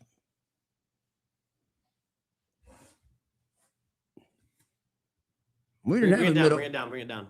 We didn't have a middle class part. We had, by social, I mean the people who feel strongly about abortion, the people who feel strongly about freedom of And religion, that's how we got the people who feel strongly about gay marriage, the people who feel strongly about a moral America, the people who are very anti-communist, that group. The business group are the group that are with us because of low taxes, Right. a much more business-friendly administration, right? Right. All of a sudden, Trump brought in something very, very different. And then it overlaps a little. The populist group are the disaffected, right? Rejected. They're not even middle class people. They can be rich, poor, or whatever. They're the people who feel the government has screwed them for the last. They're the people who feel the government has screwed them for the last 50 years, right? They're the ones with the conspiracy theories. They're really smart people, really rational people, and wackos. In fact, all of them have wackos. Yeah, and jobs that went over to this is Pennsylvania. This is how he gets Pennsylvania. Michigan. The jobs in Michigan, the jobs that went over. So these groups have a bit of an overlapping program. They also have some natural. They also have some natural conflicts. Like, is it Main Street or Wall Street? Right. Well, business would say Wall Street, right? Mostly. The populists would say Main Street, right? Right. Social wouldn't care as much. Right. The populist and the social are going to be much more interested in inflation. They're going to be much more interested in jobs, how many jobs, Social Security. The business, a little bit. Everybody overlaps, but the business probably are beyond that. They don't really give a damn about that. Social Security doesn't mean anything to them. Yeah. So there are natural, real conflicts here. And what is really, really necessary, and this is where we're not good. We need a political genius to figure out what ties them all together. What's the strongest thing at any one time that ties them all together? Now, Trump was the thing that tied them all together in 24, because he spoke to the things that were most important to each one of the three.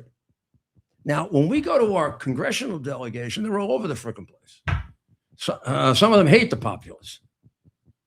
Yeah. Some of them are maniacal social Republicans. You know, if you're not for my religious idea, I don't want you in my party. The business people usually tend to be the most flexible, but often they're the ones we don't want because they're the ones who are stealing and cheating. So, or hardworking business owners, who provide valuable service to people. And quickly, the only way I think you can bring this together into what can save the election this year is Trump. And I think his idea that he's going to campaign like a madman is absolutely critical. And somehow he has to do what no American president has ever been able to do. I shouldn't say ever been able to do as effectively as he should, which is transfer that vote to somebody else at the ballot box by letting them realize that if you vote for the Democrat candidate, you're voting against me. Right. And I'm the one who can harmonize these three into something that's good for you. Right. Because he can speak on all three and appeal to people. Right. America first. Now, when you start getting down to individual candidates, you're going to get one that's good on one that's good on two, one that's good at two on two or three. Very few can hit all three bases without angering the other base. Right.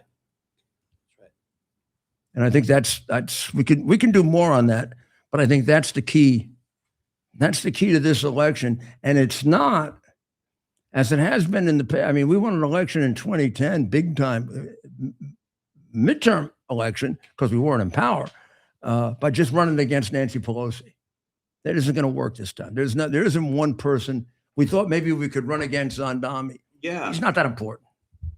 Mondami is not that important. It'll help. He'll help. He'll help. I mean, there are people in each one of those categories that fear communists. So that'll help, but it's not going to be a major factor. Well, and we'll have to see too what happens on the Democrat side of things in their primaries, because a lot of the primaries coming up, especially at the state level, are in the Democratic Party. It's a Mondami type candidate versus an establishment type candidate. And we actually have a primary going on in Michigan right now for a special election where we're going to see, do they choose the woke candidate or do they go more traditional? Take affordability. Affordability is going to get you lots of the populist people. They're going to get you a good deal of the social people. Not going to get you an awful lot of the business people. They almost want it to be unaffordable. They make money. I mean, how many want inflation and how many want deflation? How many want strong dollar, weak dollar? Yeah. Right? Right. So he's the only one that can tie it together, because he gives people, when he brings them together, he gives people the feeling that, first of all, there are some conflicts here and he'll work them out in the best interest of America. Right. I mean, you got to be honest and realistic. There are conflicts. Ronald Reagan used to do it by saying, my 80% friend is not my 20% enemy. Exactly. It was exactly the way to say you can't have a political party that is monolithic. I mean, it just, or you're not going to have enough people. They're going to have to figure out where is the area of compromise that's worth it. And Trump broadened the coalition. And that's almost a thing that's missing right now from American political dialogue, which is compromise, but not for him. I mean, when you look at the way he conducts foreign policy, when you look at the way he conducts domestic policy, he's constantly compromising. He's a good leader. He's constantly looking for the most that he can get. Right. For us. For us, Right. yeah, for America. Oh, Right. yeah. And that's what you need. And that's what you need. So I think we'll talk about this more, and we'll get a couple of political scientists on. Yeah. Political scientists. I love that word, political scientists, as if politics is a science. Right. Well, don't offend You know what Ted's a politics political is? scientist. You know what politics is? It's guesswork. It's also, they always say, you can, incumbent parties never win off your elections. Except, haven't you realized yet that we've gone way past repetitious? The worst thing to do in modern America, it wasn't true when I started in this business. Worst thing to do in modern America is to run last year's election. So that all of those things have gone out. They've all gone out. The reason he's having trouble is not because of some thing that goes back 50 years ago that we don't elect people from the incumbent party. It's because the Democrats have done a hell of a good job of defaming his whole immigration program. And where you would think the American people would be kissing his feet for getting us down to no illegal immigration, they're worried about the sensitivities of arresting rapists. And somehow the Democrats have pulled off a genius move. They've made those guys sympathetic. because everybody's thinking they're trying to go after the poor little person working in the back of a sweatshop, and we're taking their little children away and we're hurting them. And these are the people who made America. I haven't seen one of those in about 20 years. 85% of the Somalis are paid by the government. They don't work. They're probably richer than you are. They steal like hell. Well, looking at the amount of early childhood education fraud, shoot, man, I'm in the wrong business. This is not the German immigrant. This is not the Italian immigrant. It's not the Spanish immigrant. It's not the Jewish immigrant. It's not the Greek immigrant. This isn't being racist. It's where we are right now. And it's what's been exploited. This last group that came in under Biden is sui generis. Nothing like it. I don't know anywhere in the world. It's a massive invasion of an unknown number of people. In the millions, in the multiple millions. And we have no idea who the hell they are. Because we never got any information about them when they came in. And the ones we did is all wrong. So is it, let me get the lowest number. Is it 15 million? Is it 18? Is it 22? Is it 24? Could be 30. Here's the thing that is common to most of them. We don't know who they are. Now, if you're bringing people in and you don't know who they are, and you just open your door and you say, okay, send me anybody, you get shit.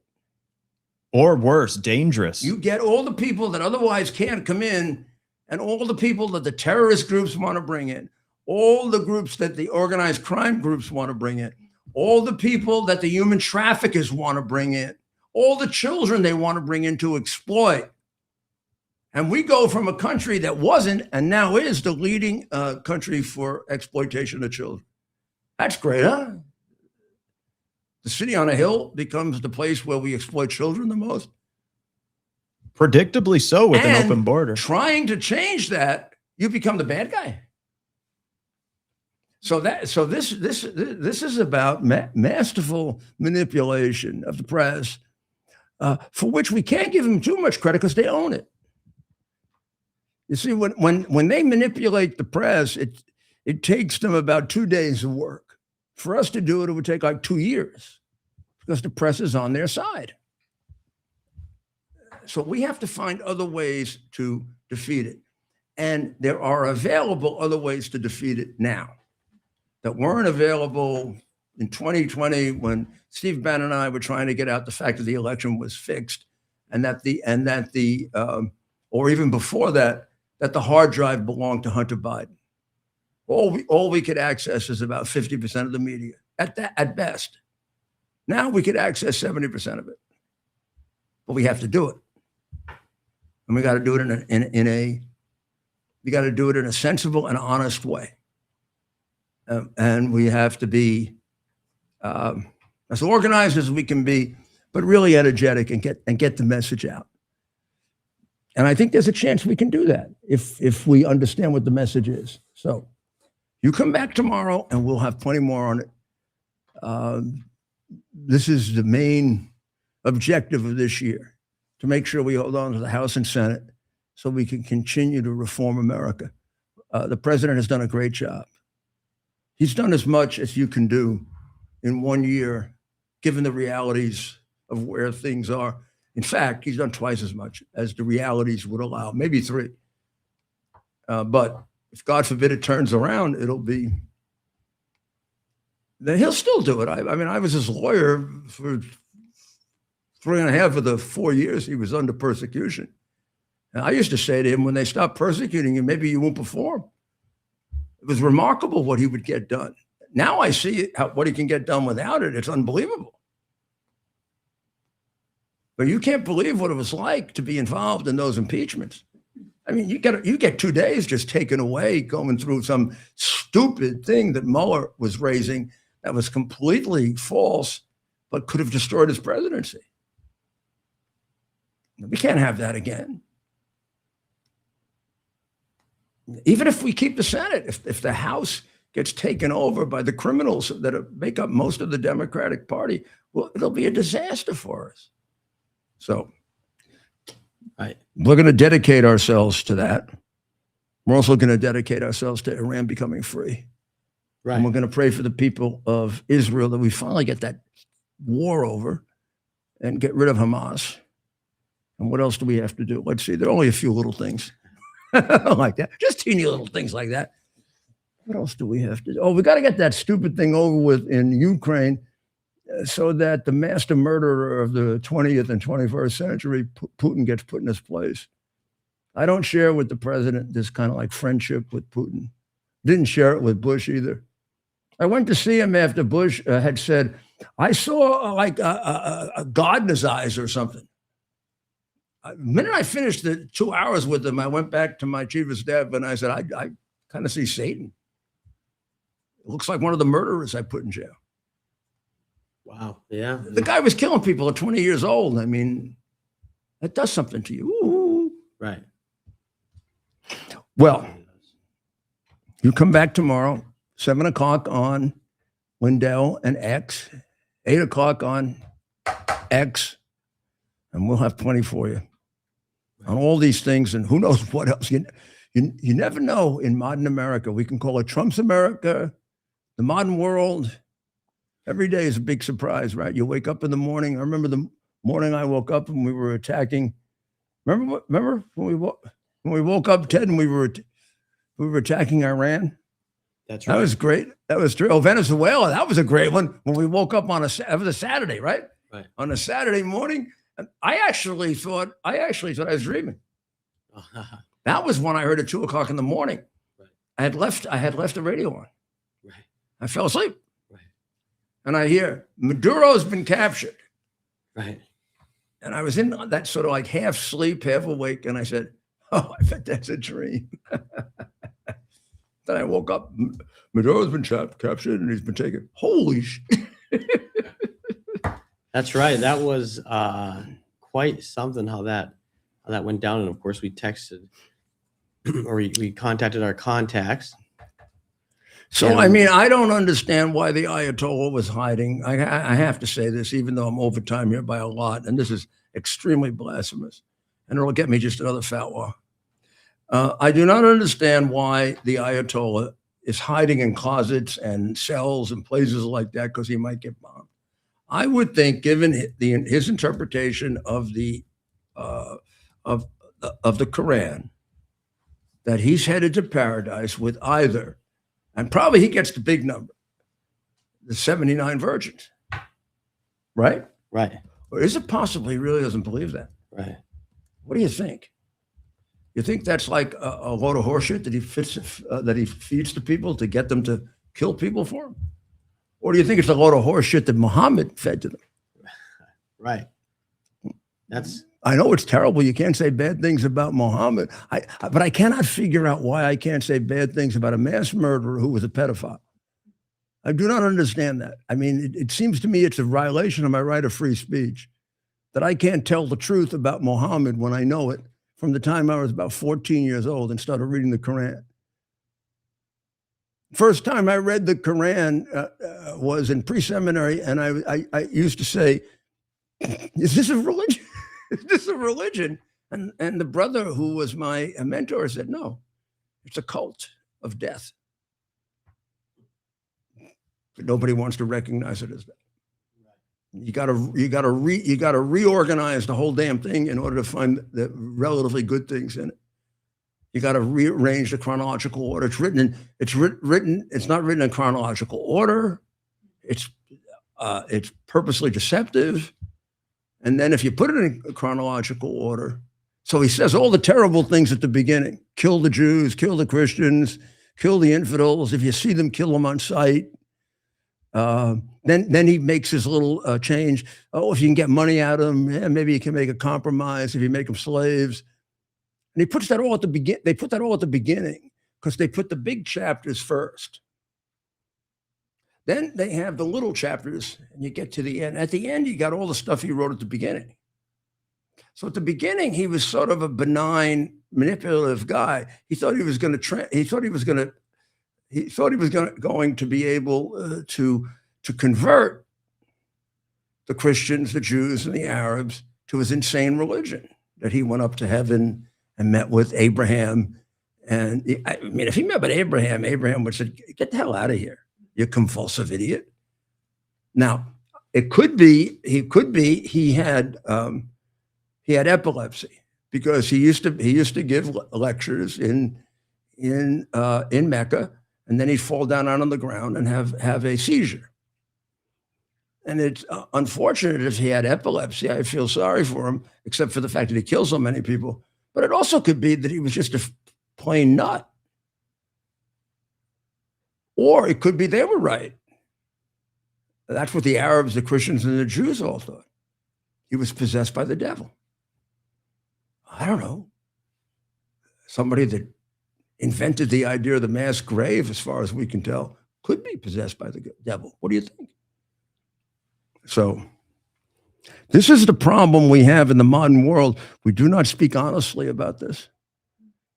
And until we do, we're in jeopardy. So, good night. Good show. What shall we say, Ted? What do we say? End of every show. God bless America. We'll see you tomorrow. Here we are, pretty much at the beginning of the process here at this pristine, I call it a laboratory. It's not like a factory, it's like a hospital. This is the beginning of the process for roasting. Deep grain, very good quality. Most people don't use this quality. We deal with small farmers because they like to know who we're dealing with. They give us the highest quality, all organic, non-GMO. You should know all Arabica beans, no Robusto, all Arabica. They're going to go into the roaster, and it'll get roasted for about 20 minutes or so.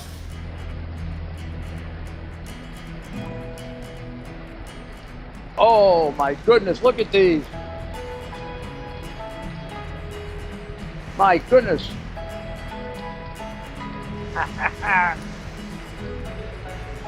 You're going to want to specially order these.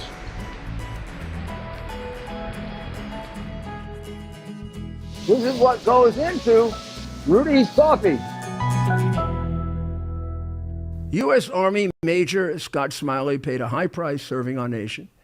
Scott was leading his platoon in Iraq when a blast sent shrapnel through his eyes, leaving him blind and temporarily paralyzed.